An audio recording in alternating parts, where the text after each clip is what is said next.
भारत ने एक ऐसी डील की है जिसकी चर्चा भारत में कम लेकिन चाइना और पाकिस्तान में ज़्यादा हो रहा है। ये सिर्फ आम डील या हथियारों की खरीद की डील नहीं है, बल्कि ये भारत के भविष्य की ताकत का हिस्सा है। पिछले कुछ सालों में भारत ने कई डिफेंस डीलें की हैं, मगर ये डील काफ़ी अलग है क्योंकि इस बार बात सिर्फ हथियारों की नहीं, बात है पावर शिफ्टिंग की। जब भारत और जर्मनी जैसे देश हथियारों के लिए आपस में हाथ मिलाते हैं तो उसका असर सिर्फ दो देशों पर नहीं बल्कि पूरे एशिया और यूरोप पर पड़ता है। आज के इस वीडियो में हम समझेंगे कि असल में ये डील है क्या, जर्मनी भारत के इतना करीब क्यों आया, इससे चीन और पाकिस्तान बेचैन क्यों है और ये डील भारत के लिए भविष्य में क्या बदल देगी। आज जब भारत डिफेंस पावर की बात करता है तो बात करता है मेक इन इंडिया की, यानी सेल्फ मेड डिफेंस इक्विपमेंट की। लेकिन एक समय ऐसा भी था जब भारत पूरी तरह से इंपोर्ट पर डिपेंड था। रसिया, अमेरिका, फ्रांस, इन सब से इक्विपमेंट खरीदे जाते थे और इससे दिक्कत ये थी कि टेक्नोलॉजी कंट्रोल हमारे हाथ में नहीं थे। स्पेयर पार्ट पर भी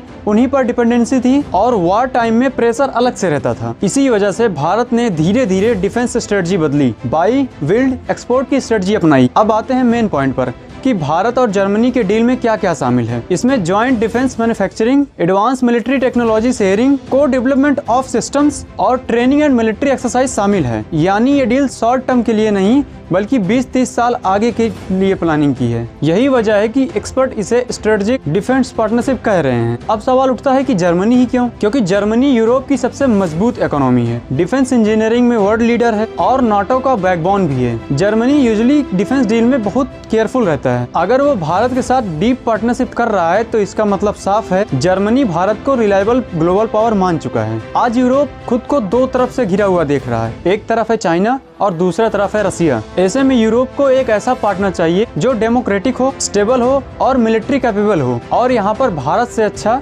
दूसरा ऑप्शन नहीं दिखता है क्योंकि भारत अब सिर्फ एशिया की नहीं बल्कि यूरोप की सिक्योरिटी कैलकुलेशन का हिस्सा बन चुका है। अब बात करते हैं कि इस डील से चीन और पाकिस्तान को परेशानी क्यों हो रही है। क्योंकि इस डील से भारत की डिफेंस टेक कैपेबिलिटी बढ़ेगी, बॉर्डर कॉन्फ्लिक्ट में इंडिया ज्यादा कॉन्फिडेंस होगा, इंडो पैसिफिक में पावर बैलेंस बदलेगा और चाइना ये बिल्कुल नहीं चाहता कि भारत इतना पावरफुल हो। चीन जानता है कि अगर भारत सेल्फ रिलियंट डिफेंस पावर बन गया तो फ्यूचर में सिर्फ नंबर ही नहीं बल्कि टेक्नोलॉजी भी बदलेगी। और पाकिस्तान के लिए तो ये डील और अलार्मिंग है क्योंकि पाकिस्तान की डिफेंस कैपेबिलिटी लार्जली चाइना पर डिपेंड है और भारत जर्मनी जैसे पावर कंट्री से लॉन्ग टर्म डिफेंस अपग्रेड करता है तो रीजनल मिलिट्री गैप और वाइडन होगा। इस डील का एक अंडररेटेड फायदा है डिफेंस एक्सपोर्ट। अगर मैन्युफैक्चरिंग इंडिया में होती है तो Asia, south east Asia, middle east जैसे रीजन से इंडिया डिफेंस एक्सपोर्टर बन सकता है। यानी डिफेंस अब सिर्फ सिक्योरिटी नहीं बल्कि डिप्लोमेसी प्लस इकोनॉमी का वेपन बन सकता है। भारत जर्मनी डिफेंस डील सिर्फ एक एग्रीमेंट नहीं, ये संकेत है कि भारत अब परमिशन नहीं मांगेगा। भारत अब अलाइनमेंट खुद तय करता है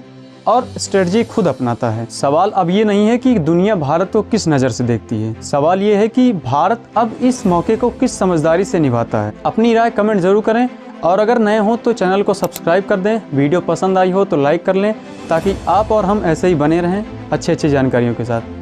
धन्यवाद।